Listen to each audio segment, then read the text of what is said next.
Meus amados, graça e paz, quarto dia de leitura bíblica, 4/365, leitura de hoje Gênesis 7 e 8, capítulo 7 e capítulo 8, e Colossenses capítulo 4. Por sinal, hoje nós finalizamos o livro de Colossenses, primeiro livro da Bíblia lido ao longo do ano.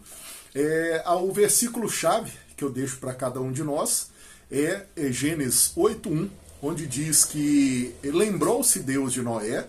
enviou o Senhor um forte vento, e aquele vento ia limpando as águas, abrindo as águas que atrapalhavam Noé, abrir a arca e o Noé caminhar. E a minha oração nesse 2025 é que o Senhor se lembre de mim e dos irmãos, que o Senhor mande o vento dele sobre os nossos problemas, sobre aquilo que nos atrapalha a caminhar, e nos dê a devida vitória, nos dê o devido retorno, no nome santo de Jesus Cristo. E eu queria compartilhar com você um texto especial dessa leitura, que é Gênesis capítulo 8, 7 e 8, onde a Bíblia vai falar sobre o uso de Noé de um corvo e o uso de uma pomba. A teologia vai dizer que foi estratégico o uso desses animais, até porque o corvo foi primeiramente, ele tem um poder de voo, um poder de resistência maior, e ele, como se alimenta de dejetos, de cadáveres, ele vendo ali algum tipo de carne morta, alguma coisa, ele traria algum sinal para a arca de que havia vida. Assim como a pomba também depois ela é enviada, ela já é mais animal de terra seca, de vegetação, e o Noé entendeu isso. Se tiver um local que já brotou alguma coisa que esteja seco, ela volta com algum sinal, e eu vou me aproveitar disso. As características, amados, que os estudiosos da Bíblia vão dizer e que nos chama a atenção,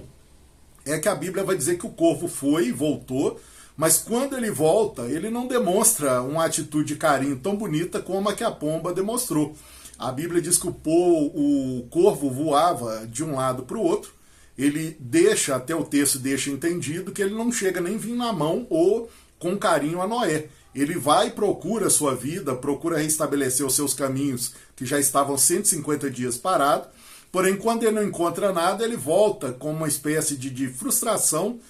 para a arca, talvez fique até já no teto esperando, assim que eu tiver a oportunidade, eu saio dessa arca aqui sem gratidão nenhuma. Porém, a pomba, quando é enviada, a palavra de Deus vai dizer que ela vai e retorna, e quando ela retorna, mesmo tendo tido essa oportunidade da sua liberdade, ela parece ter criado um índice de gratidão, de carinho, uma docilidade com aquele que protegeu ela primeiramente da morte, a escolheu e não deixou ela submergir, não deixou ela ser morta naquele dilúvio, e durante 40 dias de dilúvio e 150 dias de arca, ele a alimentou, ele cuidou dela. Parece que a pomba, ela criou um vínculo com Noé, um sentido de gratidão, que mesmo ela indo e recebendo essas oportunidades de ir embora viver sua vida e ser feliz, ela volta diretamente, carinhosamente a ele e vai dando as devidas informações que ele precisa. Não que o corvo não tenha dado, mas deixa-se entender que o corvo não demonstrou aquela gratidão toda, e talvez até se tivesse uma oportunidade ele nem voltaria à arca, ele já iria direto viver sua vida. Isso nos traz uma verdade espiritual que nos mostra que nós devemos ser gratos a todos aqueles que nos resgatam, a todos aqueles que nos ajudam e nos salvam, principalmente o nosso Criador. Quantas das vezes Deus te abençoa, me abençoa, alguém da sua família, do nosso trabalho, do dia a dia, nos abençoa, e nós não damos depois a devida valor, a devida recompensa. E pelo contrário, quando nós achamos a oportunidade de crescer e desenvolver, nós seguimos no mundo sem ser gratos àquelas pessoas, que nós, ao invés de termos a atitude fria do corvo, de voltar porque não tinha lugar melhor e mesmo assim ficar num lugar mais reservado, não querer essa comunhão, que nós tenhamos comunhão com todos aqueles que nos abençoam, com todos aqueles que nos honram, e que nós possamos receber da graça de Deus sempre. E um destaque que eu quero fazer aqui é que nesse texto de Gênesis 8, diz que quando a pomba foi e encontrou um raminho verde de oliveira, ela trouxe no bico e entregou aquele raminho carinhosamente para Noé. E essa é a verdade espiritual para a minha vida e para a sua vida, para o 2025 meu e seu. O raminho verde,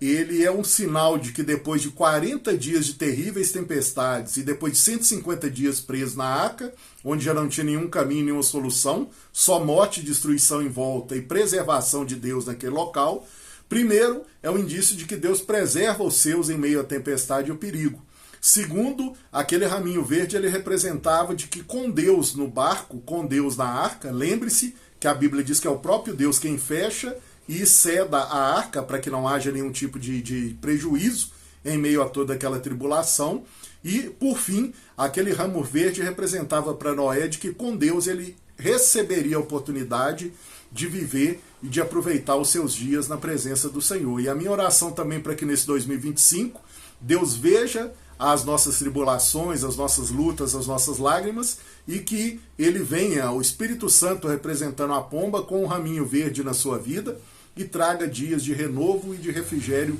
em meio a toda essa tempestade, no nome do Senhor Jesus.